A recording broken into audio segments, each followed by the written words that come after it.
کے لیے سزاوار ہیں، جس رب کائنات نے ہم تمام کو ایک مختصر سی زندگی دے کر دنیا میں پیدا کیا ہے۔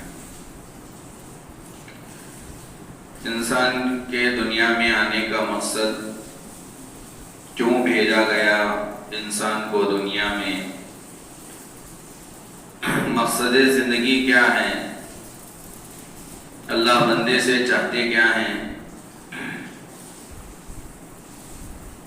اللہ نے خود قرآن مجید میں اس کا بھی تذکرہ کیا۔ مختلف انداز میں مختلف جگہوں پر اللہ نے قرآن مجید میں مقصد زندگی، مقصد حیات، دنیا میں آنے کی وجہ اللہ نے بیان کی۔ الذی خلق الموت والحیات لیبلوکم ایکم احسن عملا۔ سورہ ملک میں اللہ نے کہا میں نے تمہیں موت اور زندگی اس لیے دی ہے لیبلوکم، تاکہ تمہیں میں آزماؤں، مختلف طریقوں سے مختلف آزمائشوں میں تمہیں مبتلا کروں گا۔ تو یہ آزمائش کا دور چل رہا ہے، اللہ مختلف طریقوں سے ہمیں آزماتا ہے، کبھی کورونا والی بیماری وبا میں مبتلا کر کے اللہ آزماتا ہے، کبھی تجارت میں گھاٹا لا کر اللہ آزماتا ہے، کبھی اولاد کو چھین کر آزماتا ہے، کبھی والدین کو چھین کر آزماتا ہے۔ اللہ کی آزمائش کے طریقے مختلف ہیں، کیونکہ اللہ خود کہہ رہا ہے کہ ہم تمہیں دنیا میں بھیجنے کے بعد ہم تمہارا امتحان لیں گے، پرکھیں گے، آزمائیں گے، جانچیں گے، مختلف طریقے سے جانچیں گے۔ سورہ بقرہ دوسرے پارے میں اللہ نے کہا وَلَنَبْلُوَنَّكُمْ بِشَيْءٍ مِّنَ الْخَوْفِ وَالْجُوعِ وَنَقْصٍ مِّنَ الْأَمْوَالِ وَالْأَنفُسِ وَالثَّمَرَاتِ، کہ ہم ضرور بالضرور، تاکید کے ساتھ اللہ کہہ رہا ہے ہم تمہارا امتحان لیں گے۔ کن کن طریقوں سے امتحان لیں گے؟ بِشَيْءٍ مِّنَ الْخَوْفِ، خوف کے ذریعے سے، ڈرا کر، خوف دلا کر تمہارا امتحان ہوگا۔ وَالْجُوعِ، بھوکا رکھ کر تمہارا امتحان لیا جائے گا۔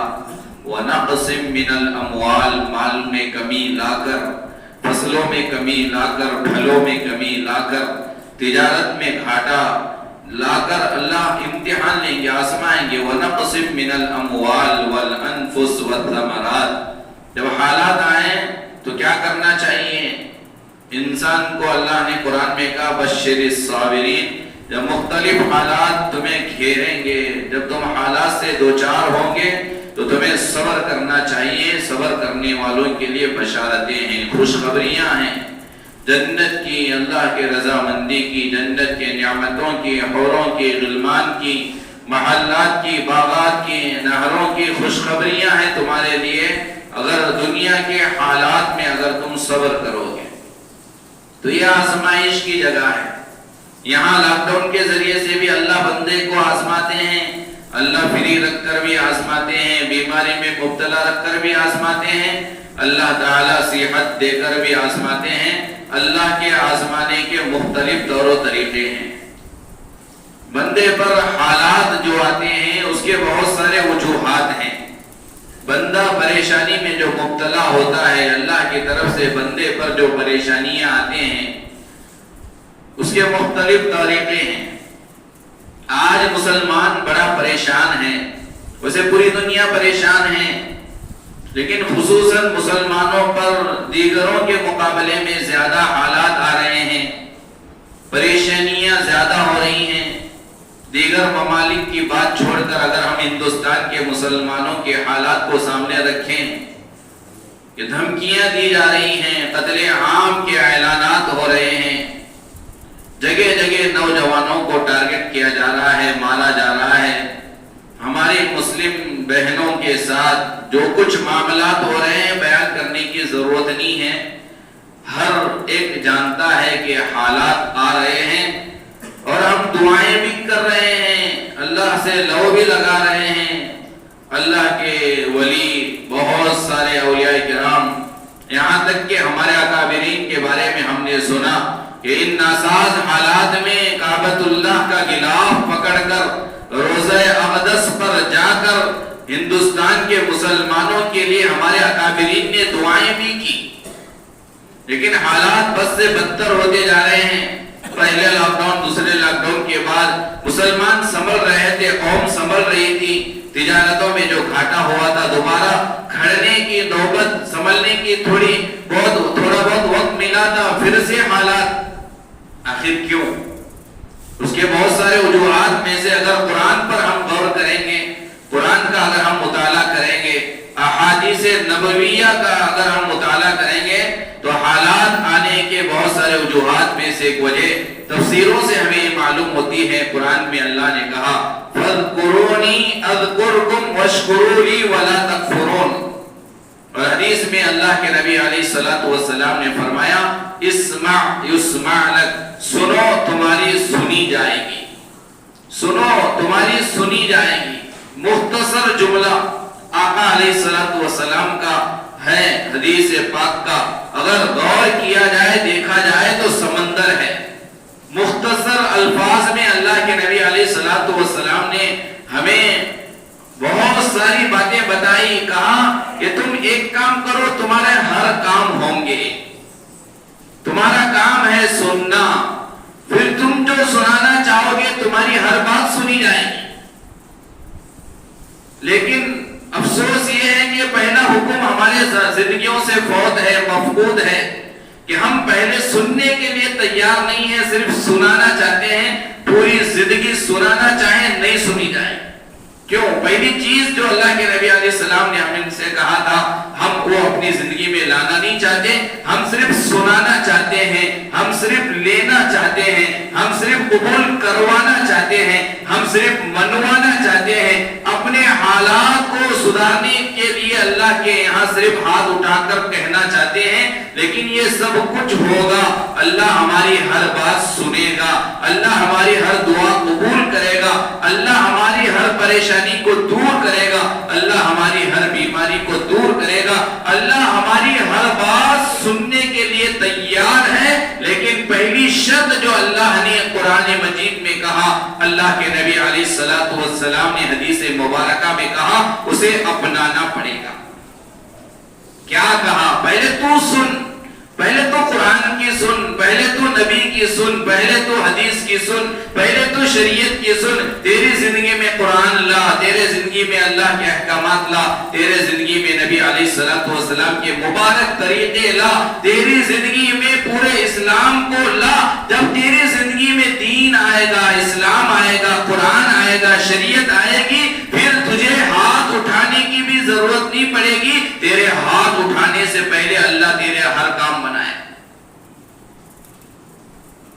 آج قرآن ہمارے زندگی سے مفقود فوت ہے۔ پچھلے جمعہ مفتی صاحب نے بتایا کہ کتنے ہفتے ہو گئے قرآن پڑھنا تو دور کی بات، قرآن دیکھنے کی ہمیں فرصت نہیں مل رہی۔ پھر اللہ حالات نہیں لائے گا تو اور کیا ہے؟ پھر لاک ڈاؤن نہیں ہوگا تو پھر کیا ہوگا؟ پھر ہماری دکانیں بند نہیں ہوں گی تو کیا ہوگا؟ پھر ہماری تجارتیں بند نہیں ہوں گی تو کیا ہوگا؟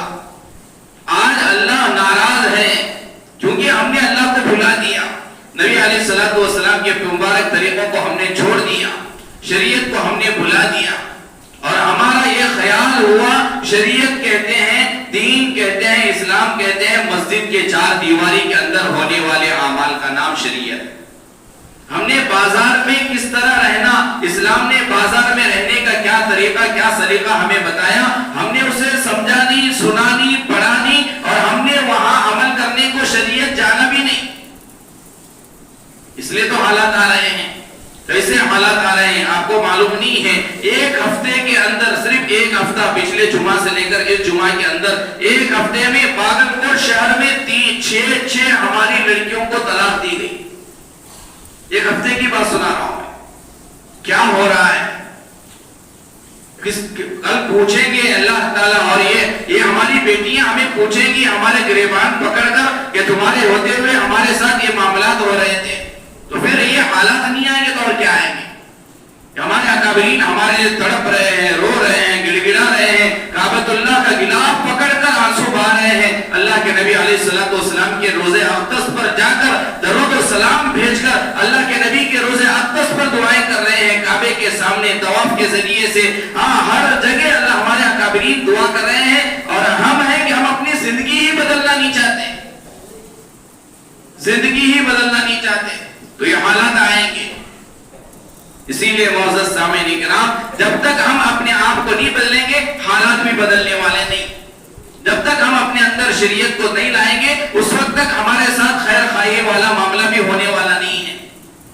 یہ اللہ کی طرف سے عذابات ہیں، لہذا توبہ کیا وقت ہے، توبہ کی ضرورت ہے کہ اللہ کی طرف رجوع ہو، اللہ کو منوائیں، توبہ کریں، استغفار کریں، اپنی پچھلی زندگی پر ندامت ہو، شرمندگی ہو کہ کیوں یہ حالات ایسے ہمارے اوپر آ رہے ہیں، آخر میری زندگی کا وہ کون سا گناہ ہے جس گناہ کی وجہ سے حالات آ رہے ہیں۔ اور افسوس کی بات یہ بھی ہے کہ آج ہم جو حالات آ رہے ہیں، ہمارا یہ خیال، ہمارا یہ گمان، ہمارا یہ تصور ہے کہ یہ کورونا، یہ لاک ڈاؤن، یہ مصیبتیں، یہ بیماریاں، یہ مسلمانوں پر حملہ، یہ ہماری بیٹیوں کے ساتھ جو غلط کام ہو رہے ہیں، یہ سب میری وجہ سے نہیں، یہ دوسروں کی وجہ سے، میں پاک، میں پوتر، میری وجہ سے نہیں۔ ہم ایک دوسرے پر ڈال رہے ہیں کہ ان کی وجہ سے یہ ہو رہا ہے، ان کی وجہ سے یہ ہو رہا ہے، انہوں اچھے ہوتے تو یہ ہوتا نہیں۔ کبھی یہ تو سوچے کہ میری وجہ سے یہ ہو رہا ہے۔ جب بندہ دوسروں پر نگاہ ڈالنا چھوڑ کر اپنی زندگی پر، اپنی ذات پر نگاہ ڈال کر یہ سوچنا شروع کرے کہ جو کچھ حالات آ رہے ہیں میرے گناہ کی وجہ سے، میرے اللہ کو ناراض کرنے کی وجہ سے، میرے نبی کے طریقے کو چھوڑنے کی وجہ سے حالات آ رہے ہیں، جب ہمارا خیال یہ ہوگا، اپنی ذات پر ہماری نگاہ جائے گی، جب ہمارے گناہ پر ہمارا خیال جائے گا، جب ہم اپنی زندگی بدلنا شروع کریں گے، پھر انشاءاللہ حالات بھی درست ہو جائیں گے۔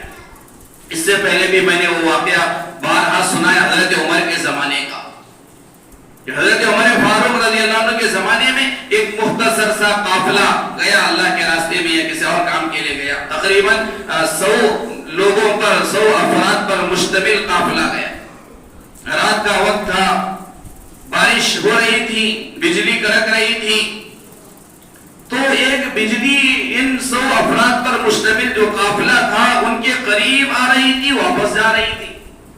بجلی قریب آنا، واپس جانا، قریب آنا، واپس جانا۔ قافلے والے پریشان ہوئے، قافلے والوں کے درمیان مشورہ ہوا کہ بجلی کسی پر گرنا چاہتی ہے، کسی کے اوپر گرنا مقدر ہے، لہذا سب 100 کے مر جانے سے جس پر گرنا ہے اگر اسے ہم اپنے قافلے سے الگ کر دیں اور اس پر بجلی گر جائے، وہ ایک مر جائے، تو 100 کے مر جانے سے ایک کا مر جانا بہتر ہے۔ 100 کے مر جانے سے ایک کا مر جانا بہتر ہے۔ ہم میں سے کوئی نہ کوئی گنہگار ہوگا، اللہ کا نافرمان ہوگا، اللہ کا نافرمان بندہ ہمارے 100 میں سے کوئی ہوگا جس پر یہ بجلی گرنا چاہتی ہوگی، لہذا ایک ایک کر کے ہم قافلے سے باہر جائیں گے، لہذا جو اللہ کا نافرمان ہوگا، جو گنہگار ہوگا، اس پر بجلی گر جائے گی، بقیہ بچ جائیں گے۔ یہ مشورہ ہوا۔ اب 100 قافلے میں سے ایک ایک نکل کر باہر جانے لگا، بجلی نہیں گری۔ اس طرح 99 قافلے سے باہر جا کر واپس آئے، آخر میں ایک بچا۔ ابھی 99 اس سے کہہ رہے ہیں کہ جا باہر چلا جا، بجلی تجھ پر گرے گی، اور یہ ڈر رہا ہے کیونکہ اسے بھی یقین ہے میں ہی گنہگار ہوں، میں ہی اللہ کا نافرمان ہوں، اللہ مجھ سے ہی ناراض ہے، اب میں جاؤں گا تو میرے اوپر بجلی گر جائے گی، میں مر جاؤں گا، ہلاک ہو جاؤں گا۔ ابھی ڈر کے مارے جانا نہیں چاہتا اور یہ 99 اسے رکھ لینا بھی نہیں چاہتے۔ مشورہ کر کے پورے 99 اسے پکڑ کر باہر پھینک دیے تاکہ اس پر بجلی گر جائے، مر جائے۔ کتاب میں لکھا ہے جیسے ہی 99 اسے باہر پھینک دیے، بجلی آئی اور ایک بچا، 99 مر گئے، پورے 99 مر گئے، ایک بچا۔ اور یہ واقعہ حضرت عمر فاروق رضی اللہ عنہ کی خدمت میں آیا۔ حضرت عمر فاروق نے کہا مجمع سے، آپ جانتے ہو 99 کیوں مرے، یہ کیوں بچا، اس کے ایک بچنے کی وجہ، 99 مرنے کی وجہ جانتے ہو؟ مجمع نے کہا کہ نہیں معلوم، آپ ہی بتا دیجئے۔ حضرت عمر فاروق نے کہا آج کے ہمارے اس زمانے میں، کرونا کے دور میں، یہ واقعے کو سامنے رکھ کر ہمیں زندگی گزارنا ہے۔ حضرت عمر فاروق نے کہا وہ ایک اس لیے بچا کیونکہ وہ اپنے آپ کو گنہگار سمجھتا تھا، وہ یہ سمجھتا تھا کہ میں گنہگار، میں اللہ کا نافرمان، میری وجہ سے بجلی آ رہی ہے، میں اپنے گناہوں کو یاد کر رہا تھا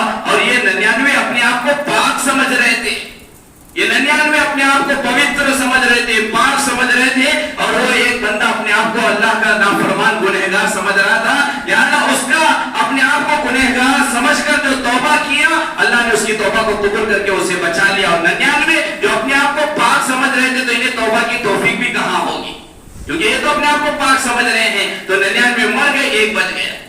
آج یہی ہو رہا ہے کہ ہم سب اپنی زندگی میں یہ سمجھ رہے ہیں کہ یہ جو حالات آ رہے ہیں یہ میری وجہ سے نہیں آ رہے, میں تو پاک ہوں, میں پوتر ہوں, میں اللہ کا فرما بردار بندہ, میں ولی, میں ہے وہ.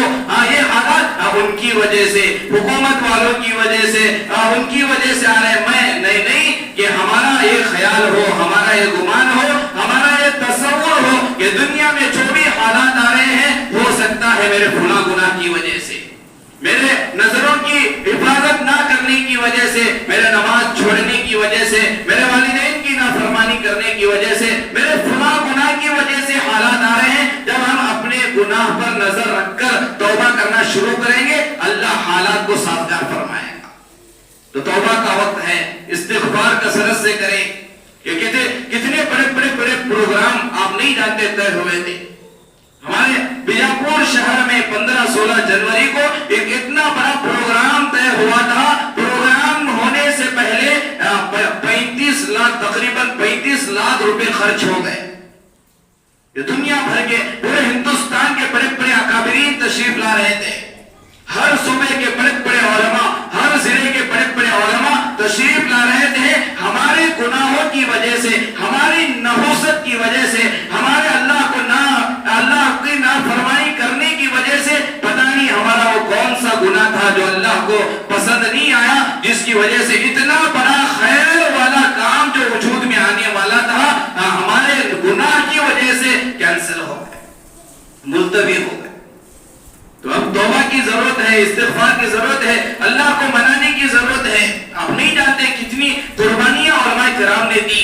ہمارا سفر اتراکھنڈ ہوا, بہار علماء کرام جا کر دعوت دیے تھے, یو پی جا کر علماء کرام دعوت دیے تھے, ملک کے کونے کونے میں علماء کرام جا کر دعوت دیے تھے تاکہ ہندوستان کے مسلمانوں کے جو حالات ہیں وہ بدل جائیں, اللہ کی مدد کو زمین پر اتارا جائے. جو اللہ نے فرشتوں کے ذریعے سے بدری صحابہ کے ساتھ مدد کی وہ مدد پھر سے زمین پر آ جائے, ہندوستان کے مسلمانوں کے حالات سازگار ہو جائیں. کتنی راتیں علماء کرام نے دعائیں کی, کتنی راتوں کو انہوں نے جاگا, کتنے پیسوں کی قربانی دی. آپ نہیں جانتے ایسی کارگزاریاں ہمارے سامنے آئی. 10,000 12,000 15,000 تنخواہ لینے والے حفاظ کرام, امامت کرنے والے حفاظ کرام اپنے مہینے کی پوری تنخواہ اس راستے میں لگا کر سفر کر کے واپس آئے. کیوں؟ تاکہ ہندوستان کا مسلمان خوش رہے, ہندوستان کا مسلمان آباد رہے, ہندوستان کے مسلمانوں پر جو حالات آ رہے ہیں ان حالات کا خاتمہ ہو جائے, خوش و خرم زندگی گزارنے والے بن جائیں. اس کے لیے اتنی دعائیں, اتنی محنتیں ہوئی تھی, پتہ نہیں ہمارا کون سا گناہ درمیان میں آ گیا جس کی وجہ سے پروگرام کینسل. اب استغفار کی ضرورت ہے, اللہ کو منوانے کی ضرورت ہے, اللہ کی طرف متوجہ ہونے کی ضرورت ہے. بڑے اکابرین کے قدم ہمارے علاقوں میں پڑنے والے تھے, ہمارے گناہوں کی نحوست کی وجہ سے سب کچھ ہوا. تو اب توبہ نہیں کریں گے تو کب کریں گے؟ یہ کھلی علامت ہے کینسل ہونا, یہ ہمارے گناہوں کی نحوست, ہمارے تکبر کی علامت, ہمارے انانیت کی علامت. ہم اپنے آپ کو گنہگار نہیں سمجھ رہے, اس لیے یہ سب حالات آ رہے ہیں.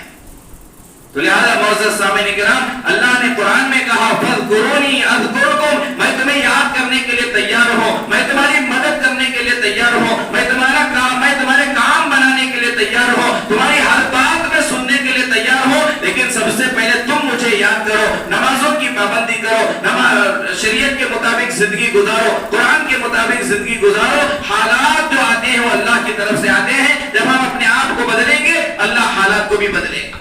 فذکرونی, اللہ کے یاد کرنے کا کیا مطلب ہے؟ تفسیر میں بڑی عجیب بات لکھی ہے. فذکرونی اذکرکم, تم مجھے یاد کرو میں تمہیں یاد کروں گا. کیا مطلب ہے؟ اگر ہم اللہ کہیں گے تو اللہ بندہ کہے گا, یہ مطلب ہے؟ نہیں. مثال کے ذریعے سے حضرت مولانا پیر ذوالفقار صاحب دامت برکاتہم نے تفسیر کے حوالے سے بڑی اچھی مثال دے کر سمجھایا کہ ہم اگر اللہ کو یاد کریں گے تو اللہ ہمیں یاد کرے گا. اس یاد کرنے کا مطلب کیا ہے؟ کہ مثال کے طور پر اگر کسی کا بیٹا جاب کے لیے انٹرویو دینے کے لیے کسی آفیسر کے پاس جاتا ہے انٹرویو دینے کے لیے, اور جو لڑکا گیا ہے انٹرویو دینے کے لیے, امتحان دینے کے لیے جس آفیسر کے پاس, وہ آفیسر اس لڑکے کے والد کا دوست ہے. اب کیا بچے کا, اس اسٹوڈنٹ کا باپ اس آفیسر کو فون کر کے کہتا ہے کہ جو انٹرویو دینے کے لیے, جو امتحان دینے کے لیے جو لڑکا فلاں نام کا تمہارے پاس آیا ہے وہ میرا بیٹا ہے, اس کا خیال رکھنا, اسے یاد رکھنا, جب نوکری دینے کا وقت آ جائے تو اسے تھوڑا ترجیح دینا, اسے یاد رکھنا.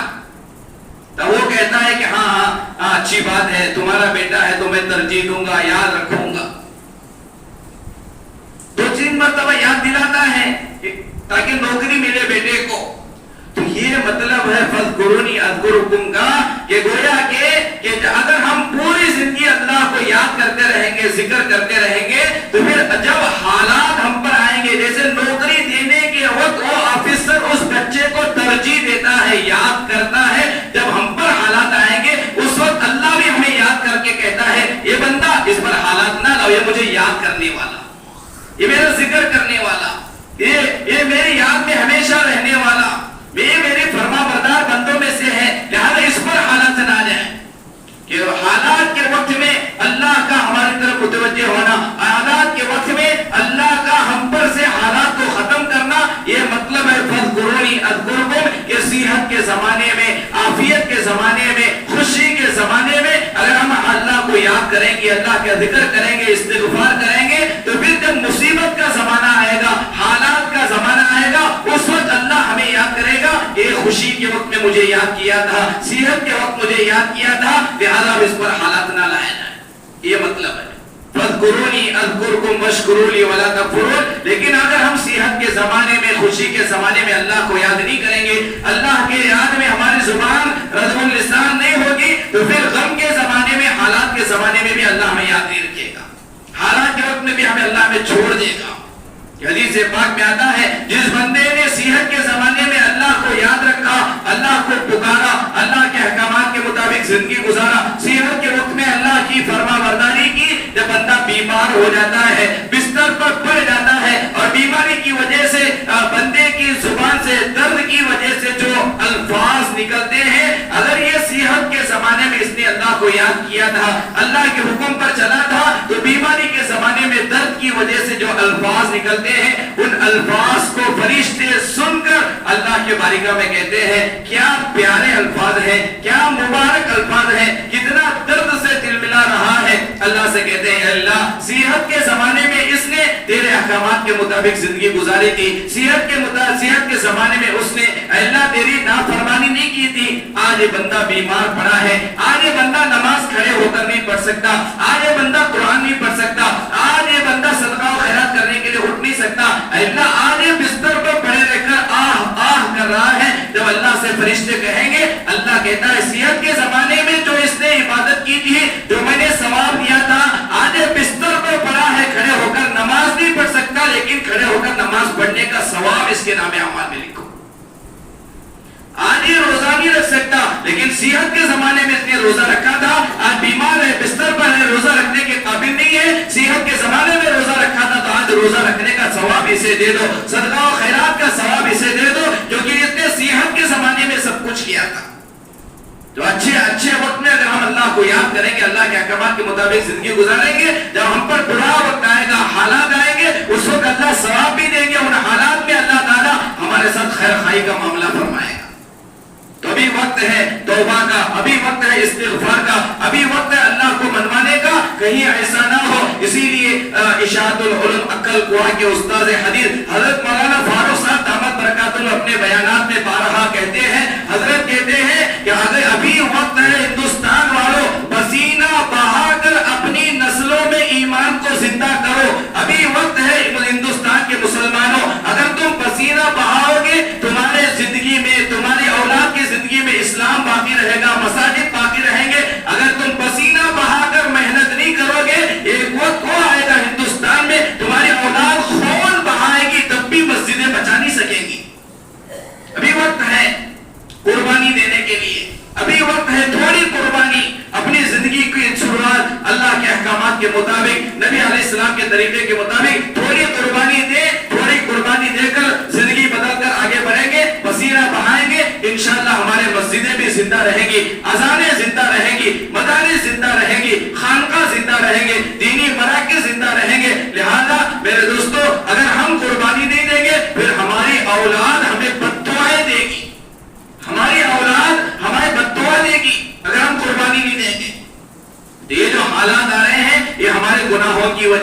تمہارے نحوست کی وجہ سے, اللہ کو ناراض کرنے کی وجہ سے آپ نہیں جانتے ایسے حالات آ گئے کہ مسجد میں پونا گھنٹہ 1 گھنٹہ جمعہ کا بیان ہوتا تھا. اتنی نحوست آ گئی کہ اب بنگلور سے امیر شریعت کا ایک پیغام آیا, 15 منٹ میں نماز ختم کر دو, 15 منٹ میں نماز ختم کر کے مصلیوں کو فارغ کر دو. یہ عذاب ہے. مسجد میں 15 منٹ سے زیادہ بیٹھنے کی اجازت نہیں مل رہی, تو اسے عذاب سمجھا جائے. کیوں؟ یہ عذاب ہمارے گناہوں کی وجہ سے آیا. آپ نہیں دیکھے 2 لاک ڈاؤن میں مسجدیں تھی لیکن نماز پڑھنے آ نہیں سکتے تھے.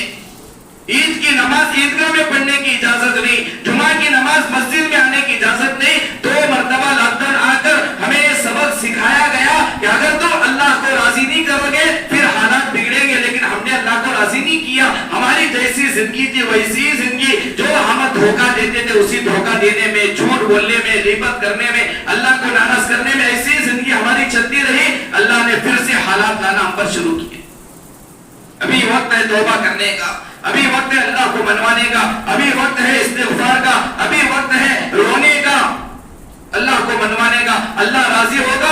اللہ حالات کو سیکنڈوں میں بدل سکتا ہے. اللہ کو کسی دوا کی ضرورت نہیں, اللہ کو کسی ویکسین کی ضرورت نہیں, اللہ کو کسی انسان کی کسی چیز کی ضرورت نہیں. حالات جس طرح اللہ لایا ہے سیکنڈوں میں, اللہ کو لفظ کن کی بھی ضرورت نہیں ہے. اللہ حالات بدل سکتا ہے, لیکن اللہ حالات تب بدلے گا تب کہ ہم پہلے اپنی زندگی کو بدلیں, اللہ کو راضی کر لیں. ہمارے اکابرین ہمارے لیے تڑپ رہے ہیں, ہمارے اکابرین ہمارے لیے رو رہے ہیں, ہمارے اکابرین کی راتوں کی نیندیں اڑ گئی ہیں کہ کتنا رو رہے ہیں, کتنی دعائیں مانگ رہے ہیں. تھوڑا ہم بھی انہیں ساتھ دیں, ہم بھی اللہ کی طرف متوجہ ہو کر ہمارے اکابرین کا ساتھ دیں. ہم بھی اللہ کی طرف متوجہ ہو کر ان کے رونے والوں کے ساتھ رونے والے بن جائیں, دعائیں مانگنے والے بن جائیں, دعائیں کرنے والے بن جائیں. انسان کے منحوس ہونے کی علامت حضرت زکریا رحمت اللہ علیہ شیخ الحدیث نے فضائل صدقات میں لکھا ہے, انسان کے منحوس ہونے کی علامتوں میں سے ایک علامت یہ ہے کہ بندہ دعا کے لیے ہاتھ اٹھائے, آنکھ سے آنسو جاری نہ ہو. کہ ہمارے آنکھ سے آنسو جاری ہونا بند ہو گئے. آج ہماری آنکھ آنسو نہیں بہاتی ہے اللہ کے سامنے. کیوں؟ کیونکہ ہم منحوس ہو گئے, ہمارے دل سخت ہو گئے, ہمیں ہمارے گناہوں کے پر رونا نہیں آتا. حالانکہ حدیث پاک میں آتا ہے, اللہ کے نبی علیہ السلام نے فرمایا, سبعۃ یظلھم اللہ فی ظلہ یوم لا ظل الا ظلہ, الامام العادل والشاب نشأ فی عبادت ربہ ورجل قلبہ معلق فی المساجد. اللہ کے نبی علیہ السلام نے فرمایا, کل قیامت کا جو منظر ہوگا, ہولناک منظر ہوگا, 50,000 سال کا ایک دن ہوگا. دودھ پلانے والی اپنے بے دودھ پیتے بچے کو بھول جائے گی. یوم ترونها تذهل كل مرضعة عما أرضعت وتضع كل ذات حمل حملها وترى الناس سكارى وما هم بسكارى. ایسے ہولناک دن میں اللہ تعالیٰ 7 قسم کے لوگوں کو اپنے عرش کا سایہ نصیب فرمائیں گے. اللہ کے نبی فرماتے ہیں, یوم لا ظل الا ظل, اللہ کے عرش کے سایہ کے علاوہ کوئی سایہ نہیں ہوگا, نہ درخت کا سایہ, نہ مکان کا سایہ, کوئی سایہ نہیں ہوگا. قیامت کے دن سایہ ہوگا تو صرف ایک کا سایہ ہوگا, وہ ہے اللہ کے عرش کا سایہ. اس عرش کے سایہ میں اللہ 7 طرح کے لوگوں کو عرش کا سایہ نصیب فرمائیں گے, اپنے عرش کے سایہ کے تلے کھڑا کریں گے. 7 قسم کے لوگوں کا تذکرہ کرنے کے لیے وقت نہیں ہے, ایک اس میں بتانا ضروری سمجھتا ہوں. اللہ کے نبی علیہ السلام نے فرمایا, یہ وہ اللہ کا بندہ جو تنہائی میں, اکیلے میں, خلوت میں بیٹھے اللہ کو یاد کرے, اللہ سے کہے, اے اللہ میرا وہ فلاں گناہ, اے اللہ میرا وہ فلاں گناہ. اپنے گناہ کو یاد کر کے ایک قطرہ اگر اپنے آنکھ سے آنسو بہائے گا, اللہ قیامت کے دن اپنا عرش کا سایہ نصیب فرمائے. کبھی موقع ہوا ایسے زندگی میں ہمارے لیے؟ اللہ معاف کرے, آج ہمارے نوجوانوں کو تنہائی مل گئی, خلوت آ گئی, بیڈ روم میں چلا گیا, کوئی نہیں ہے تو گناہ کا کام شروع.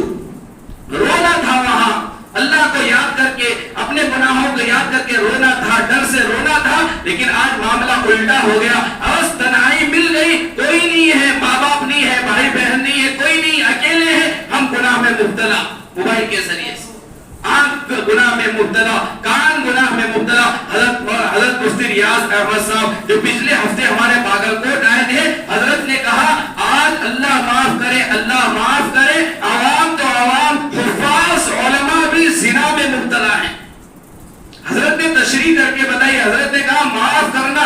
کیوں میں یہ کہہ رہا ہوں؟ کیونکہ جسم کے جو اعضاء ہیں ان کا زنا مختلف ہے. آنکھ غلط دیکھتی ہے تو آنکھ گویا کہ زنا کر رہی ہے. غلط خیال اگر دل میں آ رہا ہے تو دل گناہ زنا میں مبتلا ہے. غلط چیز نامحرم کو پکڑ رہا ہے ہاتھ تو ہاتھ زنا میں مبتلا ہے. ہر عضو کا زنا الگ الگ ہے. آج تھوڑا ہمیں بتائیں کہ ہم میں سے کتنے ایسے لوگ ہیں جن کی آنکھ زنا نہ کی ہو, جن کے کان زنا نہ کیے ہو, جن کا دل زنا نہ کیا ہو. ایسے گناہوں میں رہیں گے تو پھر حالات ضرور آئیں گے. کورونا ضرور آئے گا, لاک ڈاؤن ہوگا, مسجدیں بند ہوں گی, مدارس بند ہوں گے, مدرسے بند ہونا شروع ہو گئے. آپ نہیں جانتے کتنا بڑا نقصان ہوا ہے امت کا. ہزاروں لاکھوں حافظ قرآن بن کر نکلتے تھے مدارس سے. 2 سال لاک ڈاؤن ہونے کی وجہ سے ہزاروں بچے حافظ بننے سے محروم ہو گئے. یہ کتنا بڑا نقصان ہے. ہزاروں کی تعداد میں علماء کرام مدارس سے فارغ ہوتے تھے. ہمارے گناہوں کی نحوست کی وجہ سے وہ بچے وہ علماء کرام بننے سے محروم ہو. کتنے بچے نادرہ قرآن ختم کرتے تھے سال بھر میں, مدارس بند ہونے کی وجہ سے وہ قرآن پڑھنے سے محروم ہو گئے, حافظ بننے سے محروم ہو گئے, عالم بننے سے محروم ہو گئے, مفتی بننے سے محروم ہو گئے. یہ سب ہمارے گناہوں کی نحوست, یہ سب ہمارے بد اعمال کی نحوست ہے. لہذا معزز سامعین کرام, آج وقت آیا ہے توبہ کا, استغفار کا. میں بھی اپنے گناہوں سے توبہ و استغفار کرتا ہوں, آپ بھی اپنے گناہوں سے توبہ استغفار کریں. اللہ کو منوائیں, اللہ کے سامنے روئیں, آہوزاری کریں, گڑ گڑائیں. ایک ماں بچہ جب ماں کو منوا سکتا ہے, اللہ تو 70 ماؤں سے زیادہ محبت کرنے والا. اللہ ضرور ہمیں معاف کرے گا, اللہ ضرور ہماری توبہ قبول کرے گا. شرط صرف اتنی ہے کہ سچی توبہ ہو. سچی توبہ کریں گے اللہ ہمیں معاف کریں گے انشاءاللہ. اللہ کو منوانے کی, مغفرت چاہنے کی, توبہ کرنے کی اللہ ہمیں توفیق نصیب فرمائے.